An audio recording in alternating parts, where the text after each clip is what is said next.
लोग देखकर बोलेंगे कितनी सुंदर औरत है, कितनी खूबसूरत है, इसका आदमी कितना प्रसन्न होगा, इसके घर में कितना आनंद होता होगा कि हमारी बहू इतनी सुंदर है।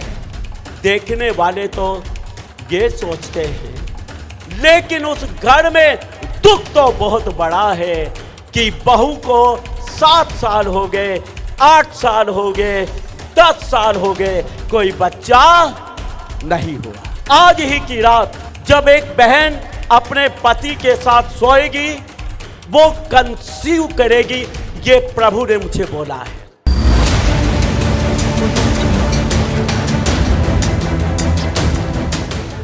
और एक भविष्यवाणी मैं शुरू में ही कर देता हूं कि आज ही की रात जब एक बहन अपने पति के साथ सोएगी, वो कंसीव करेगी, ये प्रभु ने मुझे बोला है। जिसके पास बच्चा नहीं उसके लिए कि आज ही की रात वो कंसीव करने के लिए जा रही है। मैं आपको बता दूं, हम संसार में घूमते और देखते हैं, चारों तरफ शराब, बीमारियां, समस्याएं काम करती हैं। शहर कितना भी सुंदर शहर हो, चंडीगढ़ बहुत सुंदर शहर है, शहर की खूबसूरती देखकर लगता है इस शहर के लोग बहुत शांति और आराम से रहते होंगे और यहां समस्याएं नहीं होंगी। लेकिन इस चंडीगढ़ शहर के लोगों से आप पूछें उनकी समस्याएं, आप हैरान हो जाएंगे। एक से एक समस्या उनके जीवन में मिलेगी। आमीन। देखने में खूबसूरत शहर है, ऐसा ही है संसार में। खूबसूरत घरों में रहते हैं, आलीशान कोठियों में रहते हैं। लोग सोचते हैं इनके पास क्या कमी होगी, इनको क्या दुख होगा, ये तो बहुत ही आलीशान तरीके से रहते हैं। लेकिन मैं ऐसे ऐसे घरों में गया हूं, बड़े आलीशान मकान है, बड़ा आलीशान बिजनेस है, बहुत मोटी कमाई है, लेकिन जब घर में घुसकर देखा तो ऐसी समस्या जिसका निदान हो ही नहीं सकता। वो अपना सारा पैसा भी लगा ले, उस पैसे से उसकी समस्या नहीं जा सकती। ऐसे ये क्या होता है कि शराब होता है, मनुष्यों के पापों के कारण, उनके बुजुर्गों के पापों के कारण तरह तरह के शराब लोगों के ऊपर आ जाते हैं और ऐसी रुकावट, ऐसी बीमारी, ऐसी समस्याएं पैदा हो जाती हैं कि किसी के हटाई नहीं हटती। लेकिन यीशु मसीह इसीलिए आया, जब वो क्रूस पर लटका हुआ था तो उसने सबके शराबों को अपने ऊपर ले लिया था, ताकि जो कोई यीशु में विश्वास करेगा शराब हट जाएगा और वो आशीषित हो जाएगा। और आज यहां पर शराब तोड़े जाएंगे।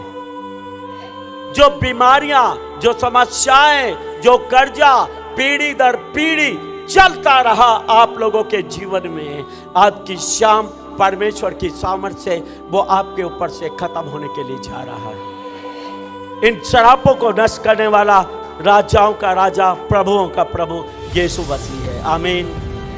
आज यीशु मसीह शराबों को तोड़ेगा, शराबों को नष्ट करेगा और जीवन और परिवार की हालातों में एक बड़े बदलाव को आप देखेंगे। आमीन। हम वचन से पढ़ेंगे दूसरा राजा अध्याय 2 उसका 19 से लेकर 22 तक। दूसरा राजा अध्याय 2 उसका 19 से लेकर 22 तक पढ़ेंगे। वचन को सब लोग ध्यान से सुनें।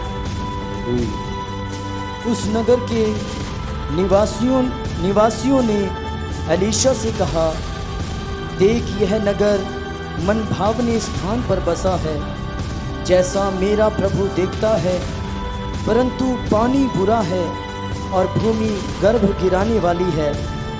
उसने कहा, एक नए प्याले में नमक डालकर मेरे पास ले आओ। वे उसे उसके पास ले आए। तब वह जल के सोते के पास निकल गया और उसमें नमक डालकर कहा, यहोवा यूँ कहता है, मैं यह पानी ठीक कर देता हूँ, जिससे वह फिर कभी मृत्यु या गर्भ गिराने का कारण न होगा। एलीशा के इस वचन के अनुसार पानी ठीक हो गया और आज तक ऐसा ही है। आमीन आमीन। एलीशा परमेश्वर का दास है, एक प्रोफेट है, एक नबी है। और प्रभु का ये नबी एक नगर में ठहरा हुआ है। और अगर इससे ऊपर एक वचन पढ़ेंगे तो नगर का नाम भी पता चल जाएगा। उस नगर का नाम है यरीहो नगर। यरीहो नगर में एलीशा ठहरा हुआ है।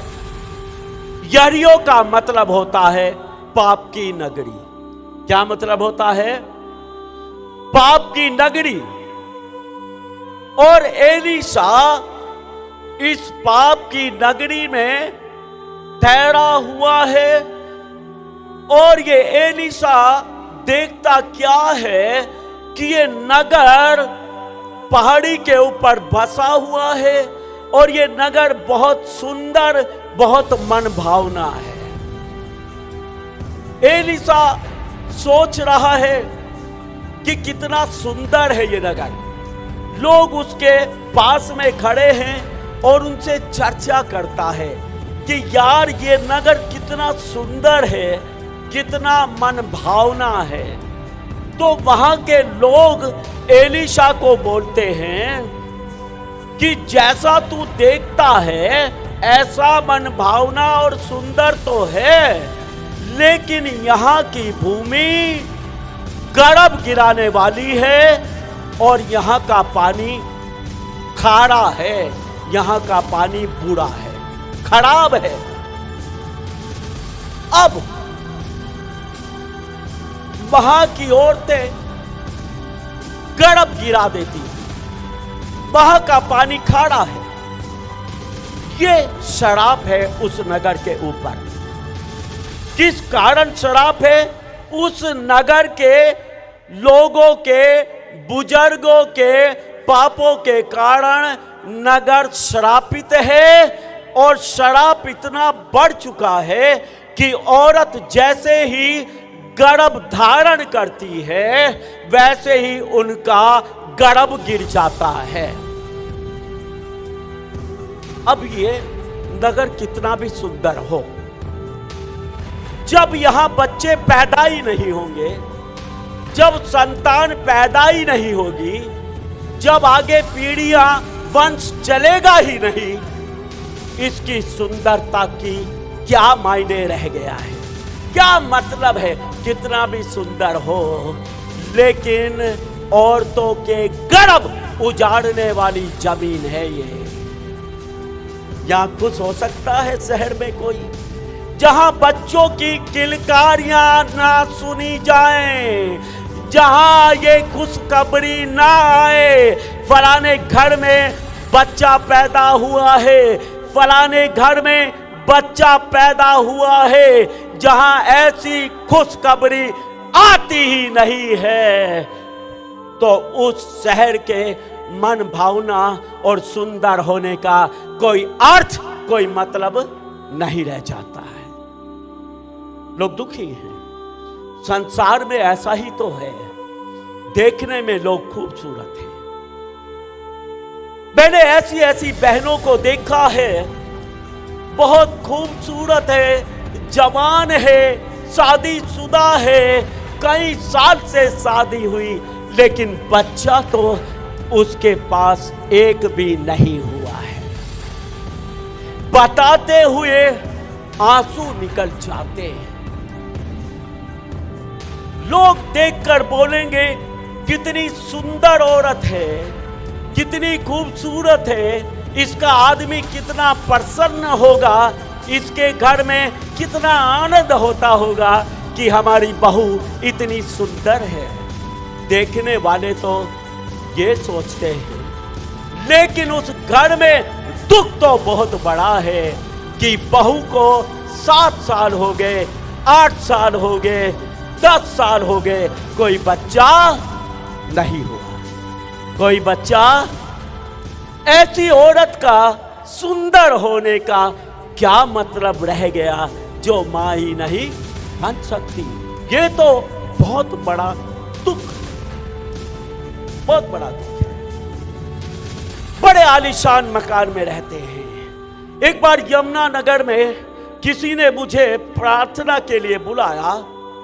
वो बहुत अमीर आदमी है, बहुत पैसे वाला। जब मैं उसके घर में घुसा, अंदर से उसकी कोठी देखी, बहुत सुंदर, बहुत सुंदर। और उसने मुझे बताया ही नहीं कि प्रॉब्लम क्या है। घर में घुसने से पहले कुछ भी नहीं बताया। मैं सोचने लगा, इस घर में तो कोई कमी नहीं, इतने खूबसूरत मकान में ही रहते, इतने पैसे वाले हैं, ये तो खुश होंगे। लेकिन जैसे ही वो मुझे पकड़कर अपने घर के एक कमरे में लेके गया, तो मैंने देखा एक खूबसूरत जवान लड़की व्हील चेयर पर बैठी है। वो ना तो बोल सकती है, ना चल फिर सकती है। उसने बोला, ये मेरी बेटी है। मैं देखकर दंग रह गया, हैरान हो गया कि बाहर से अंदर से कितना खूबसूरत मकान, इसका बिजनेस कितना अच्छा, बाहर से बड़े वेल रेपुटेटेड लगते हैं और जैसे बहुत खुश होंगे ऐसे लगते हैं। और ऐसा बड़ा दुख, जिसकी जवान बेटी 27 साल की व्हील चेयर पर बैठी हो, अपने आप से उठकर भी खड़ी ना हो सकती हो, बोल भी ना सकती हो, उसके घर में इस खूबसूरत कोठी का क्या मजा है? बोलो, क्या आनंद है, क्या फायदा है? जिसकी जवान सुंदर बेटी गूंगी हो, पैरालाइज हो, अपने आप से उठ भी ना सकती हो, चल भी ना सकती हो, बोल भी ना सकती हो। ये संसार है, यहां पर ऐसा ही होता है। अंग्रेजी में एक कहावत है, all that glitters is not gold. तमाम चमकने वाली चीजें सोना नहीं होती हैं। तमाम चमकने वाली चीजें सोना नहीं होती है। ये संसार है, यहाँ पर ऐसा ही धोखा है। लोग बड़े दुखी हैं, चाहे खूबसूरत मकान में रहे, चाहे झुग्गियों में रहते हैं। दुख तो झुग्गियों में भी है, दुख तो कोठियों में भी है। लेकिन मैं आपको बता दूं, इन सभी दुखों को दूर करने के लिए ही तो यीशु मसीह आया है। हालेलुया। लोग बोलते सुंदर तो है, पर भूमि गड़ब गिराने वाली है। यहां किसी को कोई बच्चा नहीं होता, यहां कोई औरत बच्चा पैदा नहीं कर सकती। और यहां का पानी खारा है, यहां का पानी बुरा है। जिस शहर का पानी बुरा हो, खारा हो, क्या टेस्ट है खाने में? क्या टेस्ट होगा उस शहर के लोगों के खाने में? कोई टेस्ट नहीं। और जहां खाने पीने का स्वाद ही नहीं, वहां जगह कितनी भी सुंदर हो, क्या करेंगे आप? बोलो। अरे आप तो ऐसे ऐसे मुंह फाड़ के बोलने वाले, आप बोलेंगे मकान को क्या चाटेंगे, खाने में तो स्वाद नहीं है। नहीं, खाने पीने में कोई स्वाद नहीं, तो शहर के लोगों का आनंद नहीं खाता। एलीशा परमेश्वर का दास इस बात को महसूस करता है, इस शहर के लोगों के दुख को महसूस करता है। ये समस्या कितनी बड़ी है, प्रभु का दास महसूस करता है। मैं आपको बता दूं, आप जो प्रभु के दास को अपनी समस्याएं बताते हैं, अपने दुख बताते हैं, आप अच्छा करते हैं, क्योंकि परमेश्वर का दास ही वो व्यक्ति है जो आपके दुख को समझ सकता है, आपकी पीड़ा को समझ सकता है, आपकी बातों को ध्यान से सुन सकता है, और केवल सुन ही नहीं सकता बल्कि वो यीशु मसीह के नाम में आपकी समस्याओं का हल भी कर सकता है। एलीशा बातों को सुनता है, समस्या की गहराई को समझता है और बोलता है, ठीक है, ऐसा करो, एक नया प्याला लो, उसमें नमक डालकर लेकर आओ। क्या करके लाओ? नमक डालकर लेकर आओ। और लोग हैरान नहीं हुए। लोगों ने ये नहीं बोला, अरे एलीशा तेरा दिमाग खराब हो गया क्या? बात कुछ कर रहे, तू बात कुछ कर रहा, अब तुझे नमक के लिए नया प्याला चाहिए, नया कटोरा, नमक क्या होगा? नहीं, मैं आपको बता रहा हूं, जब परमेश्वर के दास से आप समस्याओं का बखान करते हैं, अपने दुख के बारे में बखान करते हैं, तो परमेश्वर का दास जिस तरीके से आपको बोलता है कि समस्या का हल ऐसा होगा, तो आप विश्वास करें, वैसे ही करें और समस्या का हल हो जाएगा। बहुत सारे लोग प्रभु के दास से सलाह तो लेते हैं, पास्टर जी प्रार्थना करके बताओ जी। पास्टर सीधे स्वभाव से प्रभु की अगुवाई में समस्या का समाधान बताएगा, प्रभु की अगुवाई में बातों को बताएगा, लेकिन वो बातें उसके दिमाग में नहीं आएंगी। अगर वो बातें उसके दिमाग में नहीं आएगी तो समस्या भी नहीं जाएगी, समस्या का हल भी नहीं होगा। हालेलुया। एलीशा ने कटोरा नया बोला, नया कटोरा लेकर आए, कटोरे में नमक डालकर लाने के लिए बोला। लोगों ने एक प्याले में जो नया था नमक डालकर एलीशा के सामने पेश कर दिया, उसके हाथ में दे दिया। अब क्या होता है, एलीशा भविष्यवाणी करके बोलता है कि परमेश्वर यहोवा, मतलब जीवित परमेश्वर यूं कहता है, मैं इस पानी को ठीक कर देता हूं और ये भूमि भी आज के बाद गर्भ गिराने वाली भूमि नहीं रहेगी। हालेलुया। और एलीशा ने ये बोलकर कटोरे में से नमक लिया और कुएं में डाल दिया। हालेलुया। कुएं में डाल दिया और मैं आपको बता रहा हूं, पानी तुरंत मीठा हो गया। हालेलुया। और उसके बाद वो शहर फलने फूलने लगा, बच्चों की किलकारियां सुनने को मिलने लगी, खुशखबरियां आने लगी, फलाने के बेटा हुआ है, फलाने के बेटी हुई है, चारों तरफ खुशखबरी। हालेलुया।